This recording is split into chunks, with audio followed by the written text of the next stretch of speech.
Welcome students, class 11th की आपकी English में हॉर्नबिल बुक की आज हमने प्रोज और पोएट्री के वेरी मोस्ट इंपॉर्टेंट वो टॉपिक्स वो पॉइंट्स आप लोगों के लिए तैयार किए हैं जहां से आपके क्वेश्चंस आने के पूरे चांसेज हैं।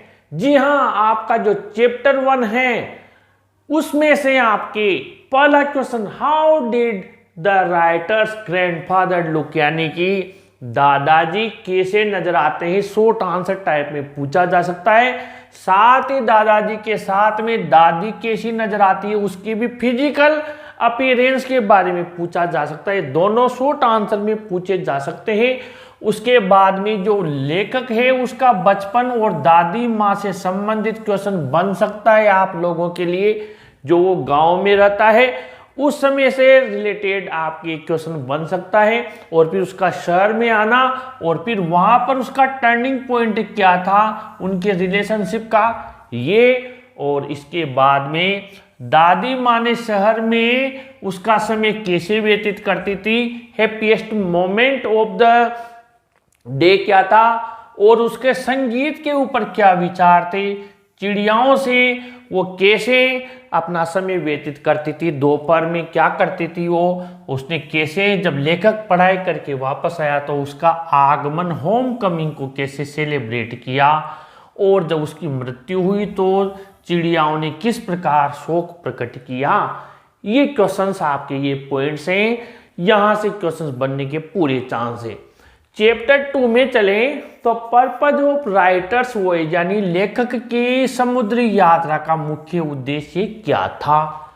टाइम इन प्रिपरेशन, कितना समय लगा, क्या किया उसने, 16 साल तक उसने मेहनत की उसकी जो वेव वॉकर थी उसके बनाने में, और उसके साथ में sea firing skills in English waters, वहाँ पर उसने मेहनत की वो। और फर्स्ट लेक जो 1,05,000 किलोमीटर की थी उससे related.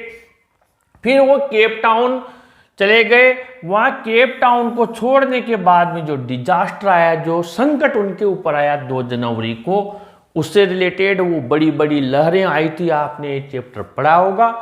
Reaction of the adults and children, और उस आपदा के समय बड़ों और चिल्ड्रन ने कैसे प्रतिक्रिया दी, और during disaster shoe and John का विशेष रोल है, उन्होंने कैसे व्यवहार किया जब उनको चोट लग रही थी। और आपको पता होगा चैप्टर का नाम we are not afraid to die इन बच्चों के कहने पर ही लिखा गया है, जिन्होंने उसके पिता से कहे थे ये शब्द। There landing on the island of Amsterdam, जब वो लास्ट में उन्हें ये टापू नजर आया, यहाँ पर वो पहुंचे, कितने लोगों ने उनका स्वागत किया, इससे रिलेटेड। चैप्टर नंबर 3, तूतनखामुन कौन था, टट्स टूम डिस्कवर्ड, यानी ये कब पता लगा टट की कब्र का और किसने पता लगाया, इससे रिलेटेड। क्या मिस्ट्री थी, क्या रहस्य था, और फेरोस कर्स, फेरो का कर्स अभिशाप क्या है, मोस्ट इंपॉर्टेंट है शॉर्ट आंसर टाइप में। थिंग्स फाउंड इन टट्स टूम, जो वस्तुएं टट की टूम कब्र में मिली जो उसके साथ दफन की गई थी उनका पूरा ब्यौरा। कार्टर जो था उसने टट की मम्मी और 1968 में जो निकाला, कैसे निकाला, क्या परेशानी आई, क्या जो भी हुआ, सारी चीजें इससे रिलेटेड, क्योंकि यहाँ पर ही तो पता लगा था सारी चीज का। और वैली ऑफ द किंग से रिलेटेड भी क्वेश्चन पूछा जा सकता है। अब आगे बढ़े चैप्टर 4 में, the world's most dangerous animal कौन है, जो इंसान के बारे में कहा गया है। जाम्बिया में वहां पर वो लुसाका जाम्बिया में जो एक पिंजरा एक खाली, उसके बाहर उसमें आपको एक दर्पण लगा हुआ है, वहां व्यक्ति स्वयं को देखता है। उसके बाद में ये आपके प्रिंसिपल बायोलॉजिकल सिस्टम और क्या है, और ये किस तरीके से डिप्लीटेड यानी समाप्त होते जा रहे हैं, इससे रिलेटेड सबसे मेन क्वेश्चन है। ये शॉर्ट में, ये लॉन्ग आंसर टाइप में और शॉर्ट आंसर टाइप में दोनों में मोस्ट है। रोल ऑफ पॉपुलेशन, ये जो प्रिंसिपल बायोलॉजिकल सिस्टम समाप्त हो रही है इसमें जनसंख्या वृद्धि का योगदान, हरित आंदोलन ग्रीन मूवमेंट का क्या रोल है, और साथ ही सस्टेनेबल डेवलपमेंट किसे कहा जाता है, very very very most important है। चैप्टर 5 प्रोफेसर गाय टोंडे एक्सपीरियंस, उनका अनुभव क्या रहा विक्टोरिया टर्मिनस के बारे में क्वेश्चन पूछा जा सकता है क्या है, और जब वहां गए तो उन्होंने क्या देखा। फोर्ब्स बिल्डिंग में उनका अनुभव क्या रहा, और इन लाइब्रेरी में उनका अनुभव क्या रहा जब उन्होंने काल्पनिक जीत के बारे में पढ़ा था मराठाओं की, और काल्पनिक जीत क्या थी, उसका क्या प्रभाव पड़ा। गाय टोंडे की योजना क्या थी, plan of action in Bombay में प्लान ऑफ एक्शन क्या था उनका। आजाद मैदान की घटना जहां पर उनकी बड़ी अच्छे से पिटाई कर दी गई थी, और उन्होंने फिर कभी किसी मीटिंग में हिस्सा नहीं लेने के बारे में प्रण किया था, मोस्ट इंपॉर्टेंट है। और उनकी मीटिंग राजेंद्र देश पांडे के साथ क्यों मीटिंग करना चाहते थे, और मीटिंग में क्या हुआ, क्या परिणाम रहा, most important. Title silk road के बारे में, इसका टाइटल सिल्क रोड क्यों रखा गया।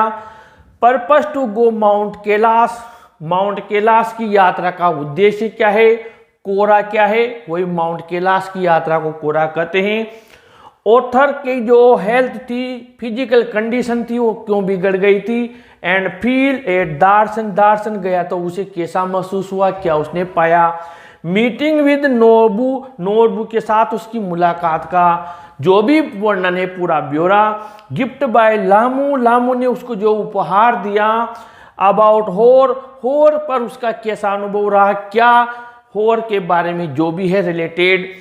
तिब्बतन मास्टिफ डॉग से रिलेटेड क्वेश्चन, और कार जर्नी में उसने जो देखा, जो भी अनुभव किया वो। अब इसमें हम पोएट्री भी आप लोगों को बताते हैं, इसके जो पोएम्स है उनमें कौन से क्वेश्चन मोस्ट इंपॉर्टेंट है। तो यहाँ जगह नहीं है तो मैंने आपको यहाँ पर रजिस्टर में लिखा है, आपकी स्क्रीन पर नजर आ रही है। फोटोग्राफ में फोटोग्राफ रिलेटेड क्वेश्चन, यानी कार्डबोर्ड क्या है, बच्चियां कितनी है, बड़ी कौन है, छोटी कौन है, किसकी कितनी उम्र नजर आ रही है। वो जब वो अंकल फोटो ले रहे हैं तो वो क्या कर रही है, मुस्कुरा रही है, वो बाल उनके चेहरे पर, यानी उससे संबंधित छोटे छोटे क्वेश्चन हैं, आपको ये मैटर ध्यान रखना है। What has not change over the years, वर्षों से क्या नहीं चेंज हुआ है, वो सागर वो समुद्र चेंज नहीं हुआ है। और labour days of loss phrase, इससे रिलेटेड क्वेश्चन।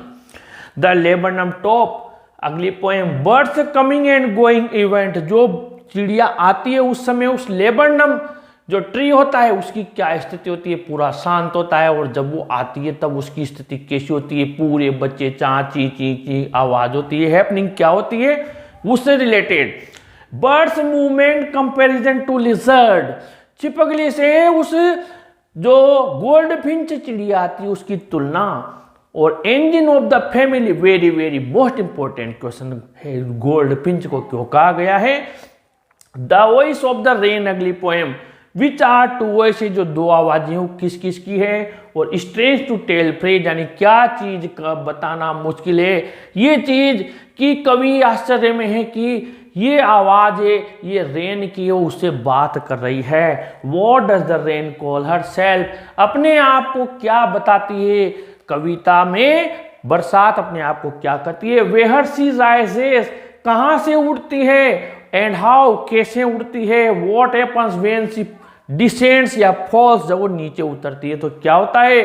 और how she gives life to her own origin, जहां से वो पैदा हुई है उसे वो अपना जीवन, उसे नवजीवन कैसे प्रदान करती है। इसी में से रिलेटेड क्वेश्चन है। अगर बारिश नहीं होती तो जो बीज धरती के अंदर दफन है उसका क्या होता, सीड का, वो भी मोस्ट है।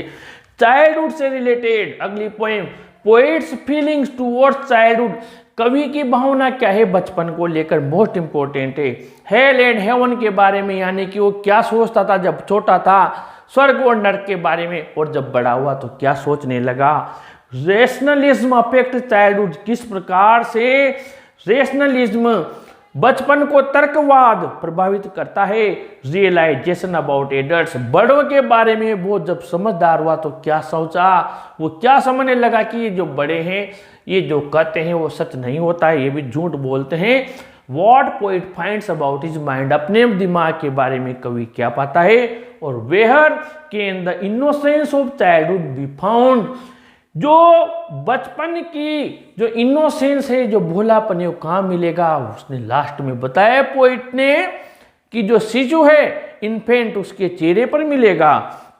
Father to son, father's helplessness, पिता की जो हेल्पलेसनेस है, यानी कि उनका जो निस्सहायपन है, उसको बताया गया है। Relationship between father and son, कैसे संबंध है पिता और पुत्र के मध्य। How father tries to build a new relationship with son, क्या कंप्रोमाइज करना चाहता है, कैसे वो उसके जो पुत्र है जो उससे दूर चला गया है, कैसे उसके पास बुलाना चाहता है। बाप बेटे के अंदर की दिलों की दूरियों को कैसे दूर करना चाहता है। रिग्रेट ऑफ द फादर, पिता को किस बात का पछतावा है, किस चीज का दुख है, इससे रिलेटेड आपके क्वेश्चन बनता है। तो ये आपके हमने इंग्लिश में हॉर्नबिल के मोस्ट इंपोर्टेंट ये आपके पॉइंट्स और यहाँ पोएट्री के भी आपके लिए हैं। मुझे पूरा विश्वास है आप इन लोगों को, इन चीज़ों को जरूर से देख के जाएंगे, इन टॉपिक्स को जरूर से टच करेंगे, देखेंगे, क्योंकि यहाँ से क्वेश्चंस आएंगे।